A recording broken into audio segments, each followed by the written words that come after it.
Right then guys, so you join me in the middle of nowhere. We are out to do a little bit of logging, a little bit of testing. I've got a new mic set up, so hopefully you can hear me a little bit better. It's just started raining, so this might not go so well.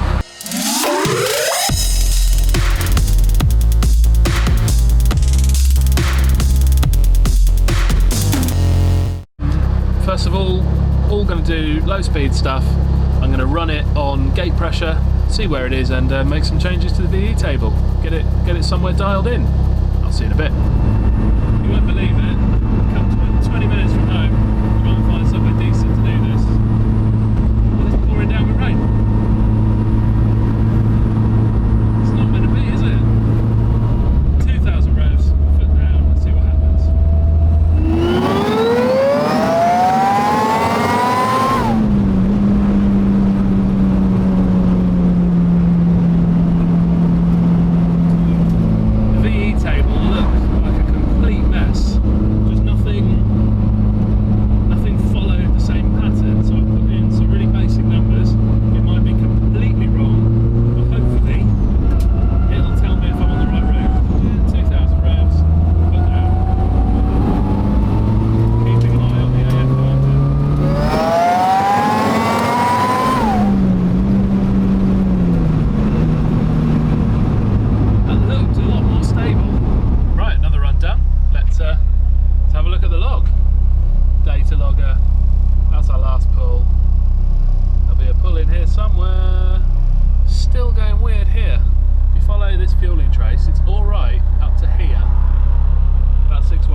On this load site, because that's what it's running at.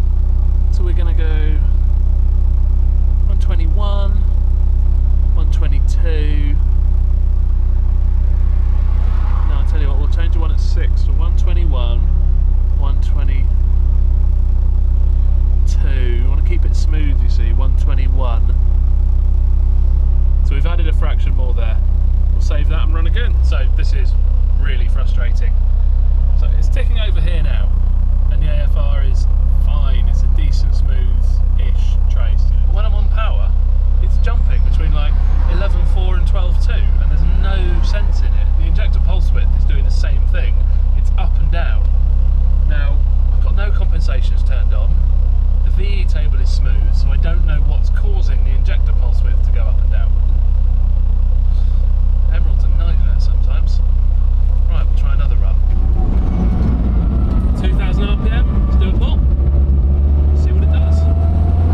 Might be awful.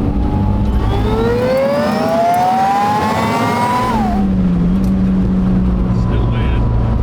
I might have sussed something here. The AFR movement tracks with battery voltage going up and down. Right, so I might have been a little bit premature then when I said that Emerald is such a pain to map. So I found something interesting in the logs now that I'm back. So in yellow we have AFR, and in this orange trace we have battery voltage.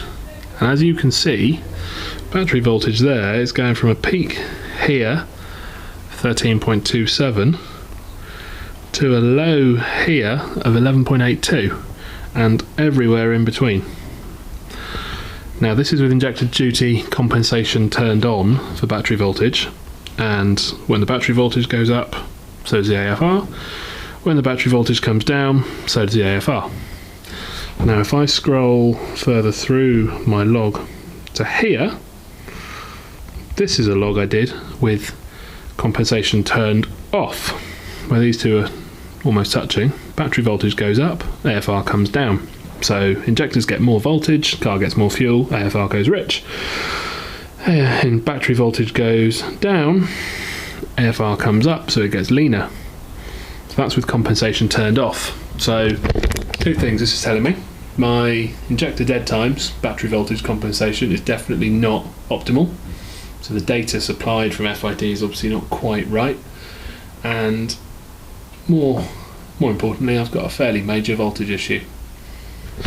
Down here, I don't know if you can see, on the back of the alternator here is a voltage regulator, and that looks a bit like this. So this is a brand new spare I've got. Pretty tricky to access down there. With the main power off. Sorry, that's my arm. Sure you'll love it. Wow, everything is harder with the SEM. So on standard manifold, the alternator came out of this gap easy, and it was about a 10-minute job to remove. Now, I can't even get my hand down there to start. Not the end of the world if this all goes wrong. I'll just whip the inlet off and whip the alternator out. But I'm going to try and do it in situ, I think. Would be preferable, wouldn't it? No, that's rounded off. Okay, this won't work. Forget it. Right. It's out. That was an absolute pig and way more work than I planned on doing today. This is the 120 that's just come out. This screw is completely rounded out, needs drilling out. Losing the will to live with that. So what I'm going to do is pop on this 70 amp. I don't know if you can see a difference, can you? There is a little bit of a difference. This is quite easy to lift. This is quite heavy. This is so much lighter. 70 amp, still plenty for a race car. Spin up faster. Now this at the moment has just got a little alley pulley on it, but what I'm adding is an integrated engineering underdrive pulley. So you can see there, slightly bigger, so that'll run the alternator a bit slower. Hopefully stop us having any issues with high revs. 1, 2, 3, and then slide it out this way. Right, brushes on the old one, weirdly different lengths, doesn't seem great, versus, wow, brushes on the new one, bit of a difference in length, some serious wear on that, and it doesn't even look like even wear, does it? Right, so at least I know how that comes apart now. That slides on, locates, done. So to get that off, easiest way, glove, grab it, impact gun, and that's off. i.e. pulley, nice tight fit, washer, nut, and grab it again, impact gun. Next bit to do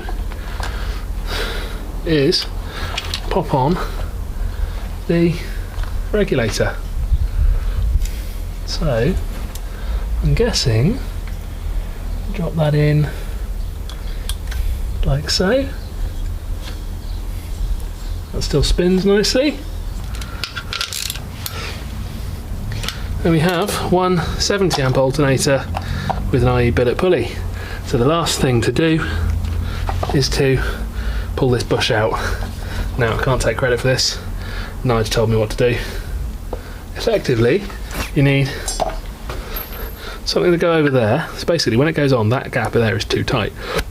So you need something to go over there, put a thread through here, thread something into there, do a nut up and it'll pull this bush out. So I've got a nut, I've got some thread bar. I just need a washer. Thread bar, washer, nut, space air. So wind the thread bar in. There it is, I can feel that.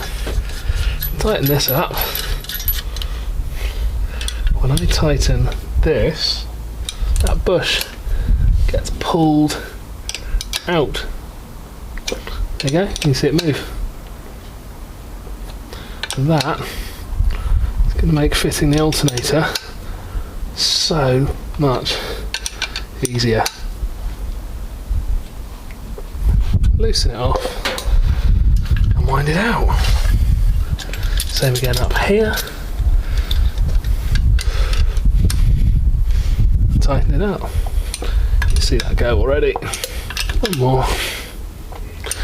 And loosen. Nice one. Big thanks to Nige for the tip there.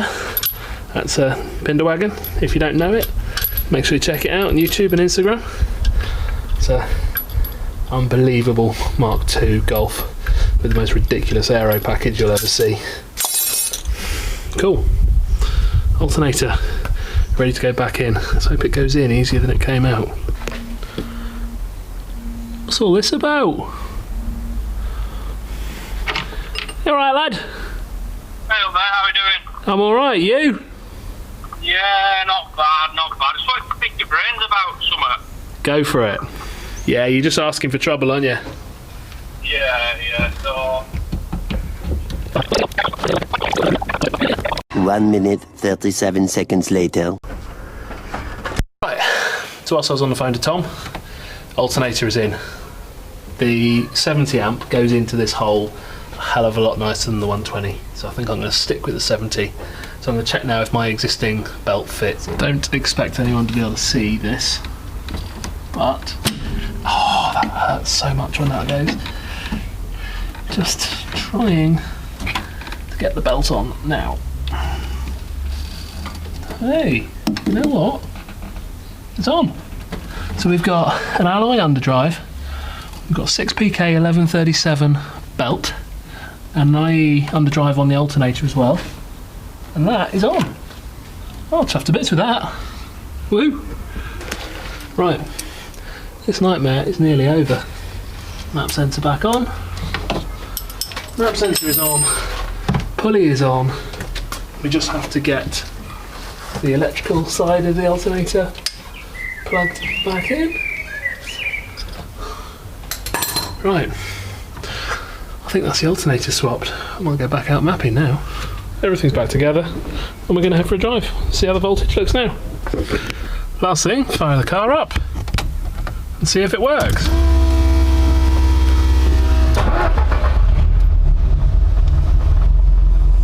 It's now running 13.1, 13.2, 13.9, 14 volts.